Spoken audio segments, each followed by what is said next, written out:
Hey there, my name is Amie Engerbretson and I am a professional skier based in Truckee, California.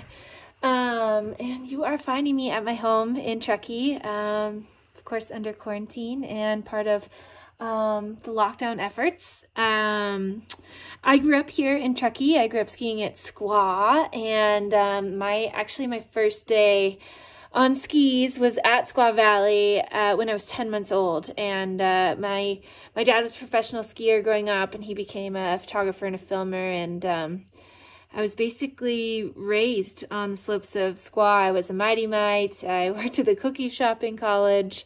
And I think that for me, growing up somewhere like Tahoe, it was just, it was in my blood to love the mountains, and it was in my blood to love skiing, and it was something that I loved very deeply from an early age, but I think when I was younger, it took for granted a little bit. In college, actually before college, I decided to kind of pursue dance and ballet rather than ski racing, kind of at that critical age when I was a early teenager, and that path took me to college away from the mountains. I went to college at first at University of Arizona, and then I transferred to Columbia College in Chicago, and I actually lived in the city for a long time. And I think that taking myself out of the mountains, showed me how important the mountains were to my soul and who I was, and how much skiing was an integral part of who I am. So I moved back to Tahoe after college and became a pro skier.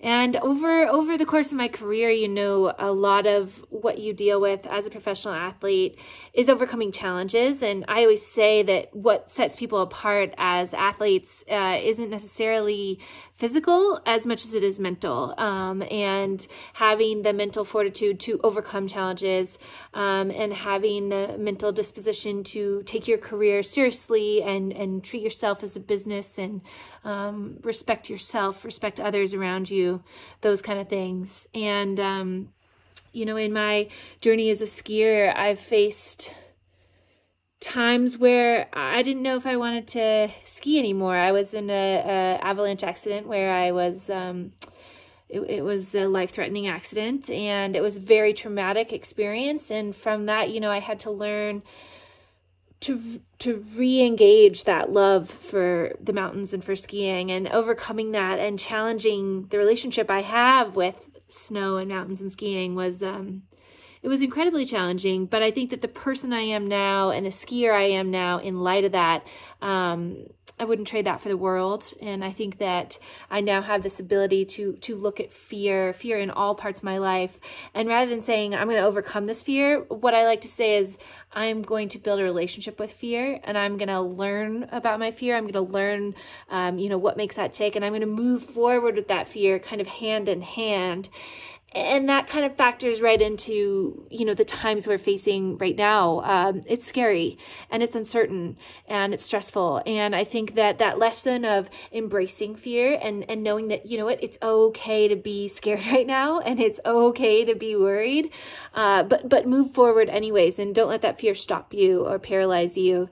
And just know that, the only way to go is forward. And so just learn about those anxieties, forgive yourself for those anxieties, and move forward the best way you can. Find those positivities where you can. Another thing as a skier, you're always at the whim of Mother Nature, right? And Mother Nature has the ultimate call. And a lot of times you'll be in a situation where you have all these plans and Mother Nature has a different plan. And so you just have to follow that. And I think this experience is just like that, we all had plans that have been changed. Our lives have all been changed. And I think we just need to find a way to kind of get in balance with what we can and just ride it out. And I think in this time, just find what does make you happy. Maybe find happiness and joy in simpler things, and know that it's okay to be scared. Know that it's okay to be nervous, and know that more than anything, whatever you're feeling right now, you're not alone. People, myself included, professional athletes, everybody is scared, but we're all going to move forward together, and we're all going to get through this together. And we're so lucky we have a passion for the outdoors, because the outdoors are going to be there for us no matter what. When this is all over, we have that to look forward to, and at the very least, hopefully you can look outside your window and see some blue sky and let that give you a smile, even if for a small moment. So my wish is for all of you guys just to stay happy, and we're going to be okay.